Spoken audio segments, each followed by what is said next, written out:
Tonight at 9, hard to breathe. How local homeowners say a city project to protect their neighborhood from flooding is now compromising their quality of life. Why they claim the heat is only making matters worse.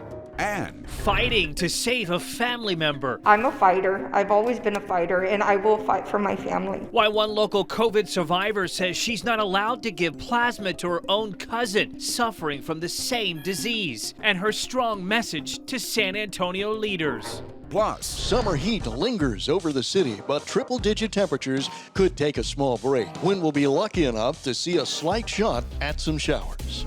Fox News at 9 starts now. Vote 2020. We're looking at several key runoff elections tonight. Good evening and thank you for joining us. I'm Camilla Rambaldi. And I'm Ryan Wolf. Fox San Antonio has team coverage monitoring all those races and results, what they mean for the future of our political landscape across our area and the state. But first on Fox. There shouldn't be a rush back to school in person if it's not safe. Mayor Ron Nirenberg, one of many, urging Texas not to rush into reopening schools. And tonight, Governor Abbott making a new announcement about the future of our classrooms. Let's go to Melissa Vega at the live desk for more. Well, Ryan, still lots of moving parts here. Governor Greg Abbott was asked tonight in an interview if he would allow school superintendents more flexibility when it comes to online learning. Right now, the TEA is only allowing districts to be completely virtual for 3 weeks. Take a listen. I think Mike Morath, the Commissioner for Education, is expected to announce a longer period of time for online learning at the beginning of the school year.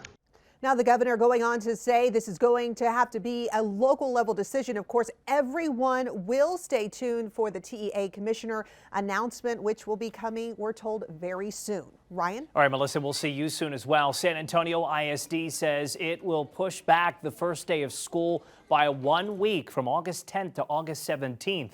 Superintendent Pedro Martinez is also recommending the first 3 weeks of school take place 100% remotely. Now, if families choose in-person class for their kids, that would begin after Labor Day at the very earliest. We need to be able to have the flexibility to be able to meet children's needs, and that includes both having a remote distance learning plan as well as in-person instruction. Now, both of these changes to the school calendar will need to be approved by the school board. The next meeting is scheduled for next Monday. We have new information from some of the other local school districts. Right now, Seguin ISD is discussing plans to start school in September.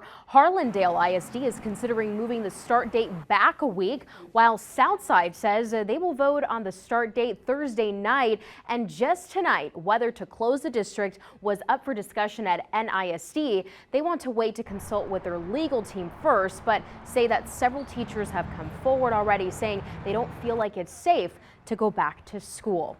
Right now, Judge Nelson Wolf is meeting with local health and school leaders to find the safest way to get kids back in class.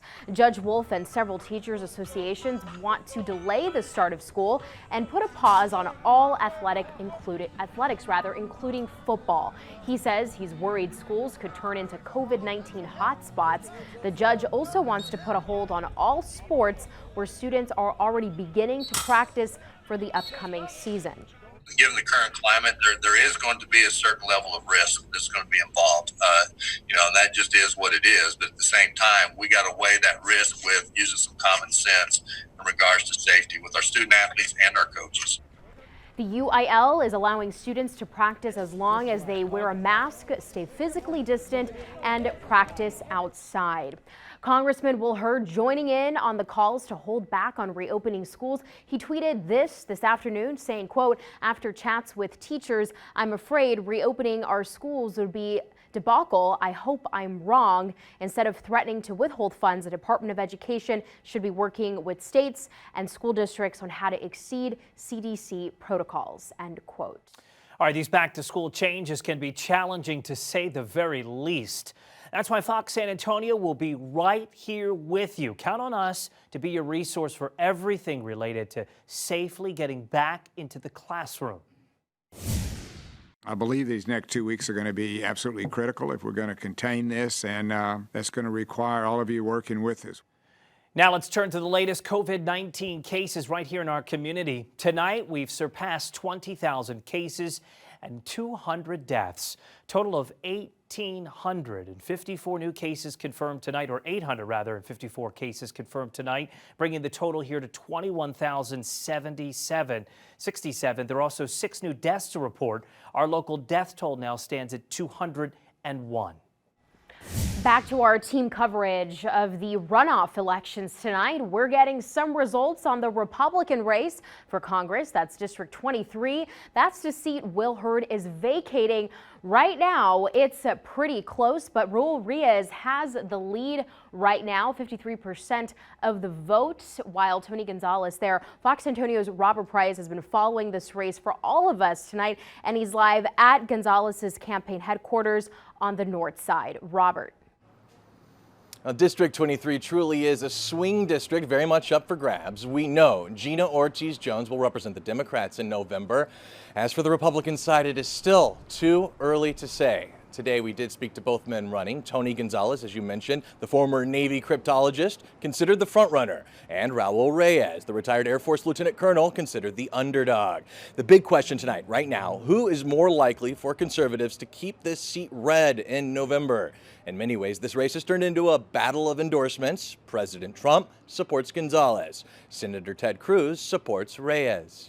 Listen, we consider him to be the constitutional conservative titan of the Senate, and so we were thrilled that he looked at all the candidates and, of course, realized that Raul Reyes is a constitutional conservative, the real deal, and so we're here running, and we're blessed to have him as support. There's one endorsement that is important to me, and that's the voters of District 23. From day one, that has been our focus. We have an army of young conservatives in there, just working. It's like Chick-fil-A up in there. Again, we're here on the north side outside the Gonzalez campaign headquarters. The Reyes campaign is in Castroville. As soon as a winner is declared, we will speak to him, but we are being told to expect a long night. Reporting live, Robert Price, Fox News at 9. Okay, Robert, thank you for that. Let's check out now another couple of races for Congress in District 20. Mario Garza in the lead there with 62% of the vote in this GOP primary. Gary Allen there at 38% of the vote tonight. In District 35 now, another pretty close one. Jenny Sharon in the lead with 53% of the vote. William Howard at 47. The winner will go on to face Congressman Lloyd Doggett in the general election. All right, not a whole lot of action in other chamber of Congress in the other one, but one race for Senate on the Democratic side has Mary Hedger leading just slightly there over Royce West. We'll watch this one. It is certainly a tight one there. All right, after a lot of issues and slow results last election day, there was a lot of worry about this go around. Fox San Antonio's Gloria de Leon is at Bexar County Elections headquarters right now for an update on how everything's been going. Gloria. Yes, well, we're here at the Bexar County Elections Department where they're telling us tonight that it was a very successful election day despite the COVID-19 pandemic. We're being told that there was a 10% voter turnout today for Election Day. Now, results are still coming in as polls just close at 7 o'clock this evening. We're told 25% of the sites, which is about 57 out of the 214 polling sites that were scattered across Bexar County, are now reporting. Now, folks are in the tabulation room as those results come in. So, of course, we'll continue to monitor the situation out here at the Bexar County Elections Department and keep you updated on those results as they come in. Gloria de Leon, Fox News at 9. Gloria, thank you for that. And you can see more races and updates throughout the night. We have them scrolling right now there on the bottom of your screen. And you can also get those results anytime on foxsanantonio.com. Her family has a message to lawmakers, the important audience the Guillen family has and the change they want to see nationwide. But first, let's check in with the chief for your weather right now. Well, it's still another super duper hot evening. Temperatures still in the 90s. We broke another record today, and we'll tell you why you can blame it on the Pacific Ocean.